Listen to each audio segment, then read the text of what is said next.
So as always, follow that comment back to the original video for full context. In that video, I'm discussing the throwing technique at the end of the kata wansu, but there really are quite a few other throws in karate, so I figured I would take some time to go over some historical examples that we have of throws in karate. We'll start off by going through some examples from Funakoshi Gichin, the founder of Shotokan, and actually this one I've done a video on fairly recently from Pasai, where we have initially starting off somebody's pushing or punching, you clear it. He shows strikes to the body that really aren't very good strikes, but he does go immediately into a Morotegari, a double leg takedown. Now the name that Funakoshi gives to this technique is udewa, meaning arm ring, because of course you're making a ring with your arms around their legs. The next one we'll look at comes from Naihanshi Shodan, and he calls this komanage, or spinning top throw. And you can see here, he deflects an attack, takes control of it, pulls the arm across his body, and applies an arm bar to drive the opponent to the floor. Now, this technique is called byobu daoshi, to topple a folding screen. Again, we've got a very basic deflection here, but he takes control of it, shoots his hand up to the neck, and then reaps the leg. This is essentially the karate version of Osorogari from Judo, the major outer reap. Now, this technique, Funakoshi calls Tani Otoshi, which means valley drop, not to be confused with the Tani Otoshi valley drop that's in Judo, which is a sacrifice throw. This is what he calls a hip throw, very simply. He takes control of the opponent's arm, strikes them, steps in, lifts them on the hip, and throws them to the ground.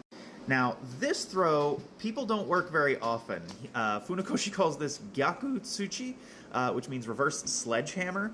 He deflects the technique, shoots in under the arm to grab around the waist and leg and flip them upside down. You would drop them on their head with this one. Now, this throw has a confusing name as well, because that name exists in Judo as a different technique. He calls this one Tsubame Geeshi, which means swallow reversal.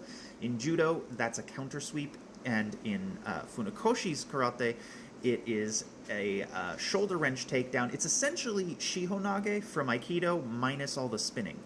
So he deflects the technique and strikes. This is the opening of Pinan Shodan, and then he folds the arm to apply a shoulder lock to drive them to the ground.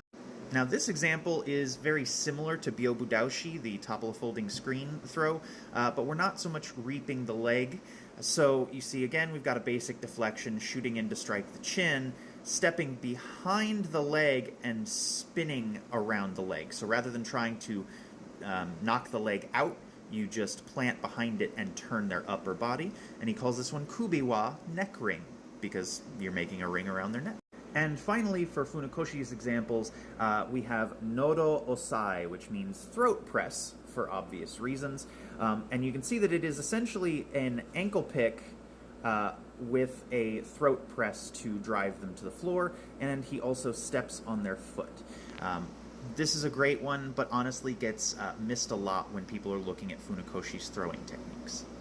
Switching gears a little bit, we're going to take a look at just a couple examples that are in Itoman Morinobu's book, A Study of China Hand Techniques.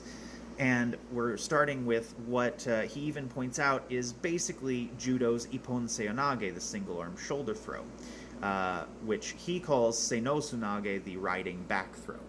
But you can see here he's stepping in and underneath the opponent, collecting the arms, dropping low, and throwing them over his shoulder. This is effectively an application for the end of Pinan Gora. And this throwing example is essentially the same thing that Funakoshi was demonstrating with his reverse sledgehammer throw. In the example photos, he's not picking his opponent all the way up vertically to drop him on his head, but that's effectively what this would be doing.